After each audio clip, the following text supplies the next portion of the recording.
Congress party महासचिव और सांसद कुमारी शैलजा हमारे साथ बात करने के लिए मौजूद है। मैम, नेता प्रतिपक्ष राहुल गांधी ने हरियाणा विधानसभा चुनाव को लेकर के वोट चोरी और खास करके हाइड्रोजन बम जिसको कह रहे थे वो दिया, लेकिन कुछ ऐसी भी रिपोर्ट्स आई कि जिन जगहों का, होटल का, पलवल का, जिस एड्रेस का उन्होंने जिक्र किया था, वहाँ पर जब हम लोगों से बातचीत की उन्होंने कहा कि नहीं, यहाँ पर एक भी वोट जो है वो फर्जी नहीं है, चूँकि परिवार बढ़ते गए, घर बढ़ते गए, इसलिए मकान संख्या जो है वो वही रह गई। तो वोट चोरी का जो पूरा मामला उठाया राहुल गांधी ने, उसको कैसे देखा? देखो, जो राहुल जी ने उठाया वो गलत तो कहीं कहा नहीं है किसी ने। ये तो वो चीज़ें हैं, वो कागज़ हैं, वो डॉक्यूमेंट्स हैं जो इलेक्शन कमीशन के हैं।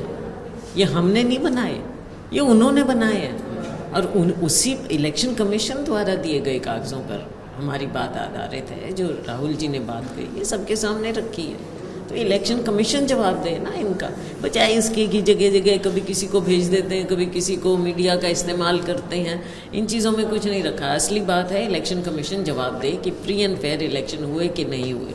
जो बातें राहुल जी ने सामने रखी हैं उनका जवाब दे इलेक्शन कमीशन। क्यों ऐसे हुआ, क्यों किसी की फ़ोटो इतनी बार वहाँ पर छप जाती है, तो इलेक्शन कमीशन क्या कर रहा है? बिहार विधानसभा चुनाव के पहले चरण का तो मतदान हो चुका है। दूसरे चरण में गृह मंत्री अमित शाह सीमांचल में आज रोड शो कर रहे हैं। वहां पर उन्होंने घुसपैठ का मुद्दा जो है वो सबसे बड़ा बताया और कहा कि जो घुसपैठिए हैं उनका नाम वोटर लिस्ट से ही नहीं बल्कि उनको देश से भी निकाला जाएगा। तो अब तक भारत सरकार, गृह मंत्रालय क्या कर रहा था? क्या इलेक्शन में इन्हें ये बातें याद आती हैं वहाँ पर जाकर बताने की? वहाँ तो इनकी सरकार थी, केंद्र में आपकी सरकार है, तो वहाँ जाकर आप क्या ये मुद्दा उठा रहे हैं? क्यों होने दिया आपने? अपनी सरकार में ऐसा अगर हुआ है तो कैसे हुआ आपकी नज़रों के नीचे? तो इनको सवाल नहीं, इनको जवाब देना चाहिए। प्रधानमंत्री नरेंद्र मोदी भी रैलियों में आज उन्होंने वो कट्टे का उन्होंने जिक्र किया कि हम तो लैपटॉप, कंप्यूटर देने में विश्वास रखते हैं, लेकिन आरजेडी आ जाएगी तो हाथों में कट्टा आ जाएगा। और आरजेडी नेताओं पे ये भी कहा कि जो गाने उनके बनाए जाते हैं उसमें भी कट्टे को ग्लोरीफाई किया जाता है। अपनी बात करें और ये बताएं कि आपने क्या किया है। आज क्यों वहाँ का युवा बेरोज़गार घूम रहा है, क्यों वहाँ पर लोगों का पलायन हो रहा है?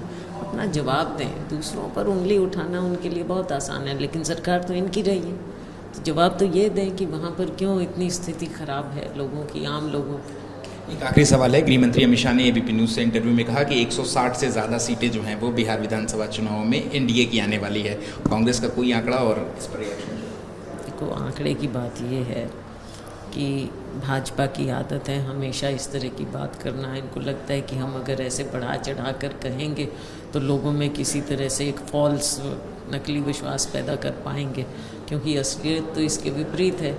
जैसे 400 सीटें ले रहे थे लोकसभा में, फिर कहाँ पर सिमट कर रह गए, मेजॉरिटी तक नहीं आई, सिंपल मेजॉरिटी इनकी।